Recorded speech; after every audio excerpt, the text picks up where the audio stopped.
একটা ছিল সোনার কন্যা, মেঘ বরণ কেশ। ভাটি অঞ্চলে ছিল সেই কন্যার দেশ।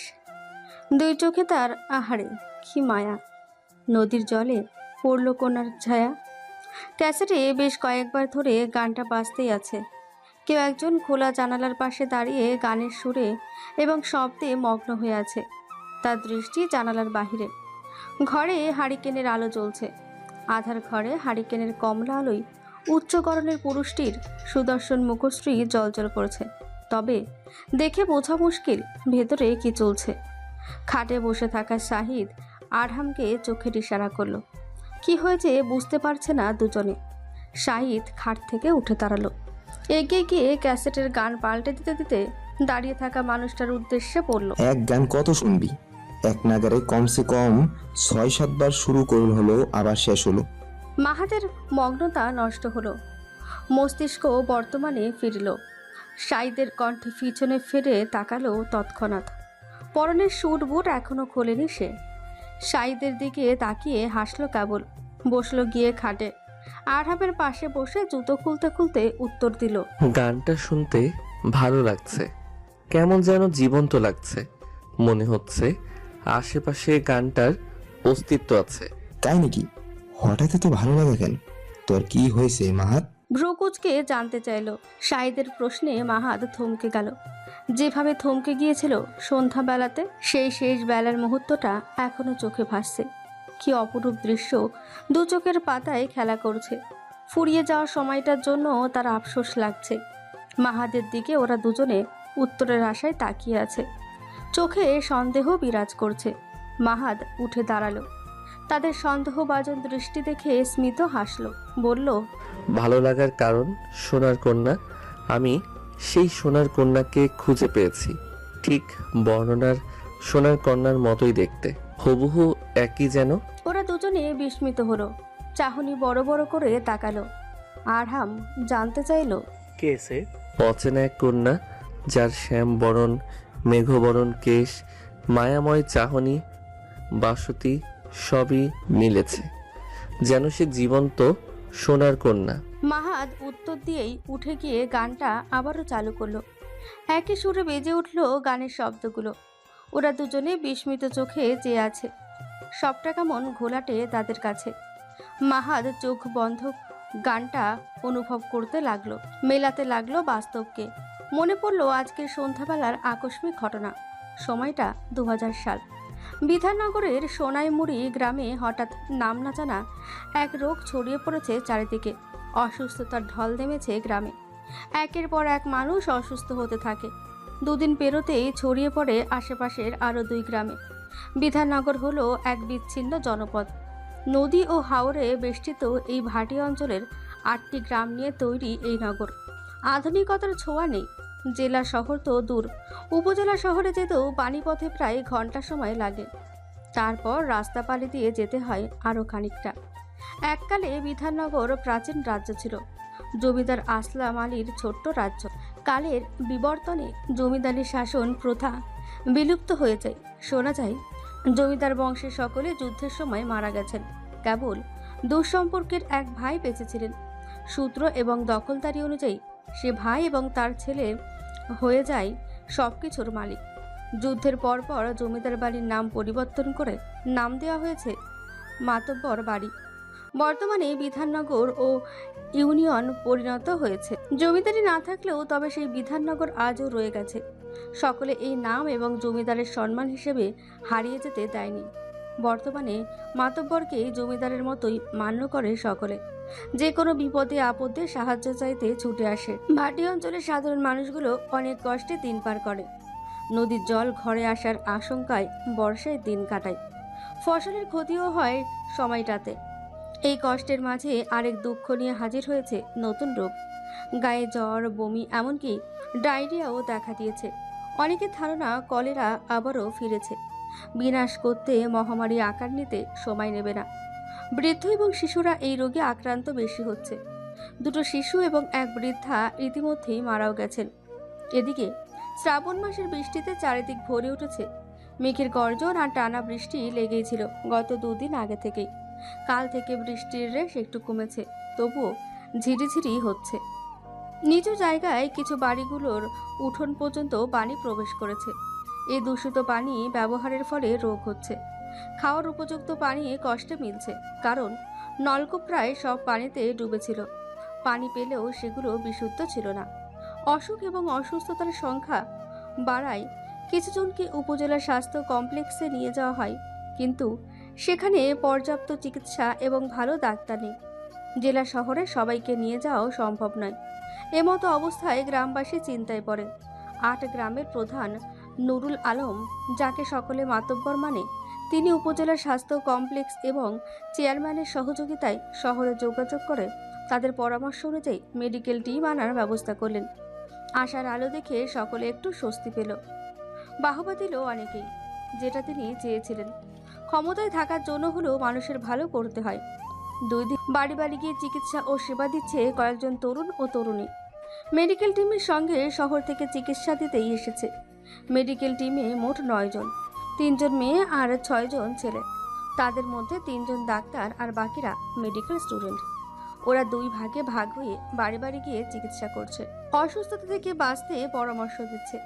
মেয়েদের মধ্যে আফসানা, রাজিয়া আর রত্না। মাত্র এক ভাঙা বাড়ি থেকে বেরোলো তারা। রত্না এতক্ষণ দম বন্ধ করে ছিল যেন। বের হতেই নিঃশ্বাস ছেড়ে বিরক্ত হয়ে ধীরে বলল আফসানা, আর রাজিয়া শুনল। কাদায় পা বাড়াতে গিয়ে পড়ে যেতে নিল রত্না, আবার নিজেকে সামলে নিল। তাদের দলের আরহাম আর সাঈদ কিছুটা পিছনে রইল। সামনে দলের প্রধান ডাক্তার মাহাদ রহমান এগিয়ে যাচ্ছে। বয়স খুব একটা বেশি নয়, 28 হতে পারে। শরীরে জড়ানো অ্যাপ্রন, হাতে স্টেটোস্কোপ। 1 বছর আগে MBBS এর পর ইন্টার্নশিপ শেষ করেছে। তাকে সামনে গ্রামের একটা ছেলে পথ দেখিয়ে নিয়ে যাচ্ছিল।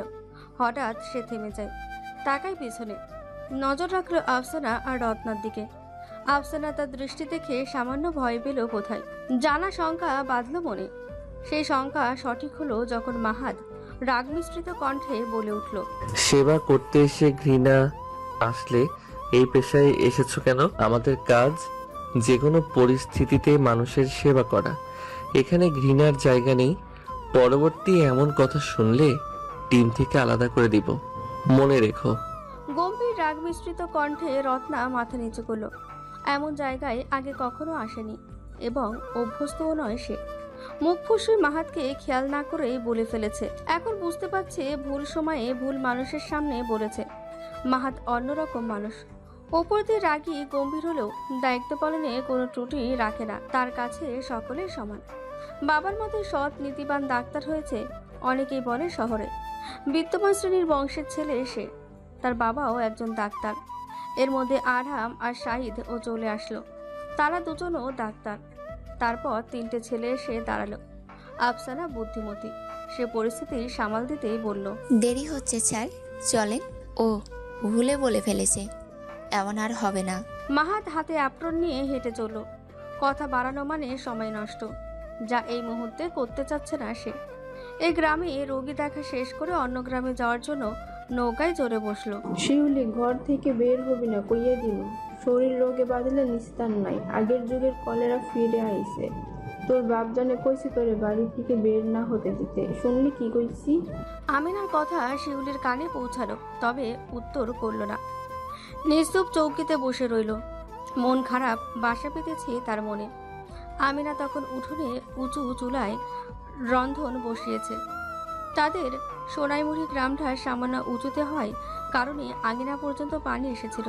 উঠোনে আসতে পারেনি, কারণ এখানে প্রায় সকলে অনেক উঁচু করে উঠোন তৈরি করে, যাতে বর্ষায় সহজে বৃষ্টির পানি উঠোন ছুঁতে না পারে। একদিন বৃষ্টি না হওয়াতে সে পানি আঙিনা থেকেও চলে গেছে, তবে বাহিরে কাদা পানি রয়েছে কিছুটা। শিউলি ঘর থেকে বেরিয়ে আসলো। মায়ের দিকে তাকিয়ে এবার উত্তর করলো, আম্মা, ও আম্মা, দাদির নাকি শরীরটা খারাপ, পাতলা পায়খানা হইতাছে, শোয়া থেকে উঠবার পারতাছে না। আমি যাই একটু চাচাগো বাড়ি। না, কোথাও যাইতে হইব না। তোর আব্বাই গেছে, আসলে শুনবি কেমন আছে। আমিনা সঙ্গে সঙ্গে নারাজ। শিউলির মুখ ভার হলো। ওর ঘরে বসে থাকতে মন চাচ্ছে না। একটু আগে তার সখী মালা এসে জানিয়ে গেছে শহর থেকে ডাক্তার আসবো, তাদের দেখতে সকলে যাইব। শহরে মানুষ দেখেনি কিনা, ডাক্তার তো আরও নয়। কিন্তু তার আম্মা তো বাইর হতে দিচ্ছে না। প্রহর কাটলো এভাবেই। শিউলি সুযোগ খুঁজলো কিভাবে বাইরে হতে পারবে। ঘর হতে আঙ্গিনায় এসে দাঁড়ালো, উকি চুকি দিয়ে দেখলো আশেপাশে। বাড়িতে নেই দেখে পা বাড়ালো দুয়ারের দিকে। বাহিরে কাদামাটি, কতজন ছুটছে এদিক সেদিক। শিউলি দ্রুত বেরিয়ে গেল, দাঁড়ালো কাঁঠাল গাছের আড়ালে। সেখান থেকে নদী স্পষ্ট দেখতে পাচ্ছে। তার ছোট চাচা নদী পেরিয়ে ওপারের গ্রামে থাকে। শ্বশুর বাড়িতে ছেলে না থাকার কারণে ঘর জামাই রয়েছিল। দাদা নেই, দাদি কখনো এখানে তো কখনো ওখানে থাকে। শিউলি এক দৌড়ে নদীর পাড়ে গিয়ে দাঁড়ালো। পরিচিত মাঝিটা দেখে বলল, চাচা ওপারে নিয়ে যান। শিউলি উত্তরের অপেক্ষা না করেই উঠে পড়ল নৌকায়, যেন সে জানে মাঝি নিষেধ করবে না। হলেও তাই। পরিচিত মধ্যবয়সী লোকটা বৈঠা বাইতে বাইতে বলে উঠল, তোর বাপে কই? হের নৌকা থাকতে আমার নৌকায়? আব্বাই শহর থেকে ডাক্তার এসছে, তাদের আনতে গেছিল ওই পাড়েতে। এখন মনে হয় তাগুনিয়া গ্রামে গ্রামে ঘুরতাছে। গ্রামের শত রোগী দেখে নিস্তার মিলল সকলের।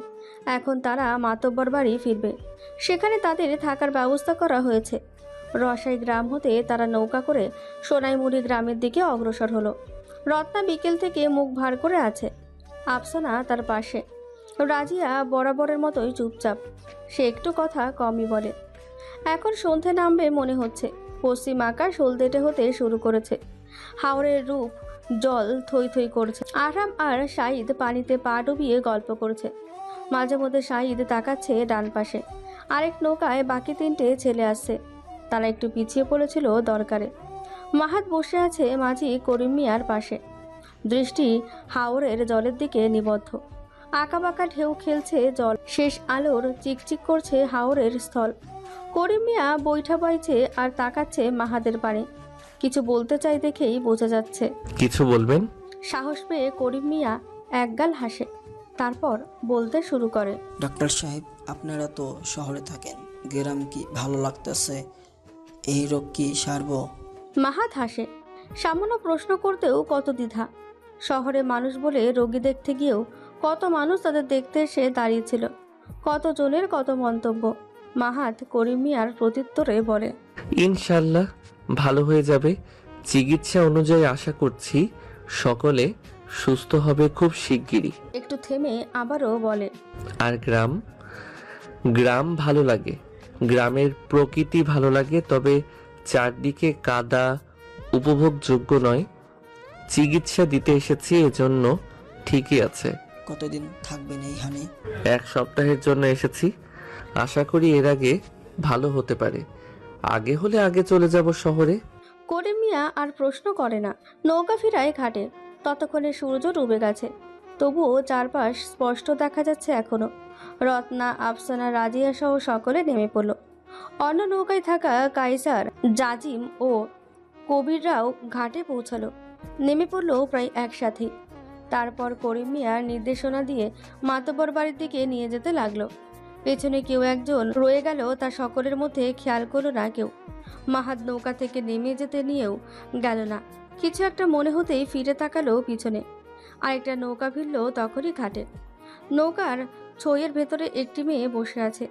তড়িঘড়ি করে নামলো সে, যেন গন্তব্যে যেতে তার মহা তাড়া। মাহাত স্থির দৃষ্টিতে তাকিয়ে রইল। মেয়েটার মুখ দেখা যাচ্ছে না। মিশ্রিত রঙের শাড়ি পরে আছে, আঁচল টেনে রেখেছে মাথা পর্যন্ত।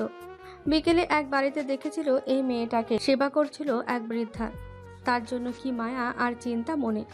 তখন অবশ্য কেবল 2টো চোখ দেখতে পেয়েছিল ক্ষণিকের জন্য। হঠাৎ কেমন করে উঠেছিল বুকের পাশটাতে। মুখশ্রী দেখার বাসনা জেগেছিল। যার চোখ এত সুন্দর, সে কতটা মায়াবী তা দেখবার ইচ্ছে পোষণ করেছিল। তবে হয়ে ওঠেনি, কাজের জন্য বেরিয়ে পড়তে হয়েছিল। মেয়েটি তড়িৎগতিতে নৌকা থেকে নেমে ছুটে যেতে নিল, কিন্তু কিছুটা সামনে গিয়ে থেমে গেল।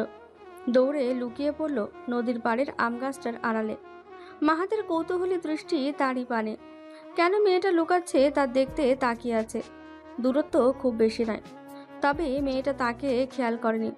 সূর্য ডুবে গেলেও এতটুকু কাছে বেশ স্পষ্ট দেখা যাচ্ছে। ঠিক তখনই হুট করে দমকা হাওয়া বইতে শুরু করলো।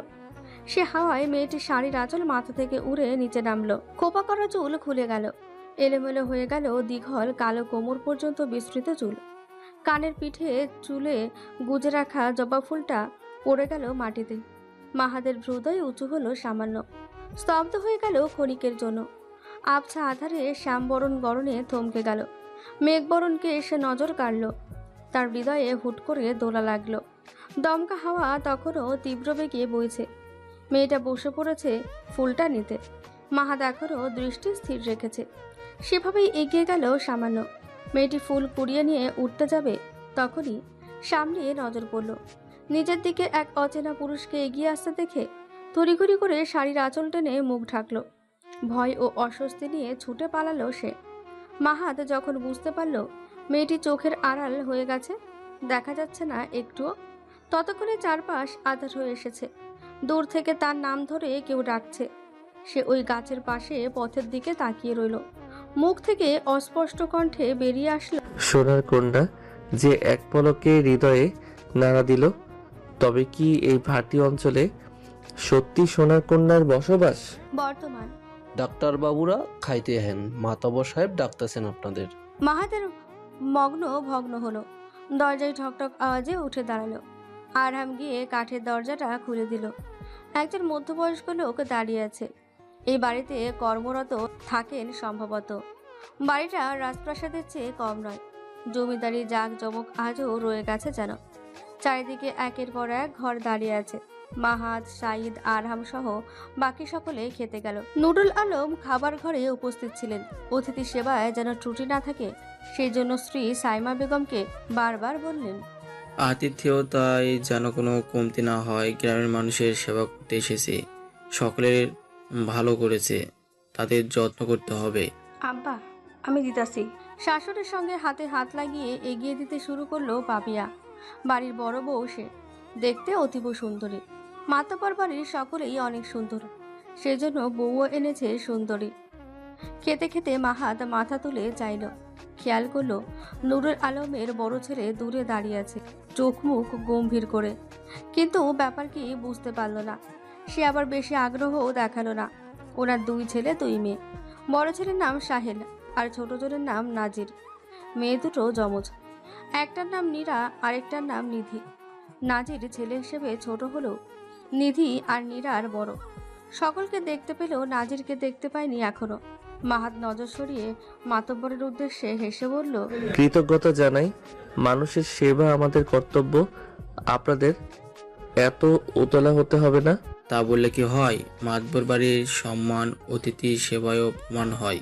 কোনো কিছু লাগবে বলবেন অবশ্যই। নুরুল আলম সহ তার ছেলে মেয়ে শুদ্ধ ভাষায় কথা বলে, মাঝে মধ্যে গ্রাম্য ভাষাও বলে।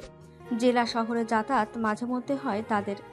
খাওয়া শেষ করে সকলে নিজ নিজ ঘরে চলে গেল। রত্না, রাজিয়া আর আফসানা এক ঘরে, কায়সার, জাজিম আর কবির আরেক ঘরে, মাহাত, সাঈদ আর আরহাম একটা ঘরে। তিনজন বৈঠকখানায় নুরুল আলমের সঙ্গে জরুরি কিছু কথা শেষ করে নিজেদের বরাদ্দকৃত ঘরের দিকে রওনা দিল। পথে মাহাত মনে মনে কিছু একটা ভাবছিল আর হাঁটছিল। ভাবনার জন্য পায়ের গতি কমে গেল। সাঈদ আর আরহামের থেকে কিছুটা পিছনে পড়ল। সে মশগুল ছিল নিজ ভাবনাতেই। হঠাৎ কাঁধে কারো শক্ত ধাক্কায় সামান্য পিছিয়ে গেল। ভাবনার সুতো ইতিমধ্যেই ছিঁড়েছে। মাহাত নিজেকে সামলে নিয়ে সামনে তাকাল। দুঃখিত, আমি দেখতে পাইনি। নারী কণ্ঠে মাহাত তাকালো এক পলক, তারপরই দৃষ্টি ফিরিয়ে নিল। এক পলকে চোখে পড়ল মেয়েটা একরঙা কমলা রঙের শাড়ি পরে আছে, বিনুনি বেঁধেছে লাল ফিতে দিয়ে। দেখতে বেশ সুন্দরী, এতে কোনো সন্দেহ নেই। মাহাত খাওয়ার সময় মেয়েটাকে দরজা এবং জানালার আড়ালে উকিঝুঁকি মারতে দেখেছে। নুরুল আলমের মেয়ে, তাও সে জানে। নীরা একই ভঙ্গিতে দাঁড়িয়ে আছে, তাকিয়ে আছে মাহাদের দিকে। দুঃখিত বলেও উত্তর না পেয়ে বোধহয় হতাশ হয়েছে। মাহাত এবার উত্তর নেয়, ঠিক আছে, ভুল আমারই ছিল, আমি আনমনা হয়েছিলাম। বলে মাহাত আসতে নিল। কয়েক ধাপ বাড়াতেই পেছন থেকে শুনতে পেল, ডাক্তার সাহেবরা এত সুন্দর হয়, আপনাকে না দেখলে জানতাম না। জানেন, বাহিরে আপনাকে দেখার জন্য কয়েকজন এসে উকিঝুঁকি মারছিল। মাহাত শুনল, তবে প্রত্যুত্তর করল না। সৌন্দর্য ক্ষণিকের, যে এবং যারা সৌন্দর্যে মোহিত হয় একসময় সেই মোহ কেটে যায়। নিধি কোনো প্রতিক্রিয়া না পেয়ে চলে গেল নিজ গন্তব্যে। দাদি, আজ থেকে আমাদের সাথে থাকবা কিন্তু। চাচাগড় বাড়ি এখন আর যাওনের দরকার নাই।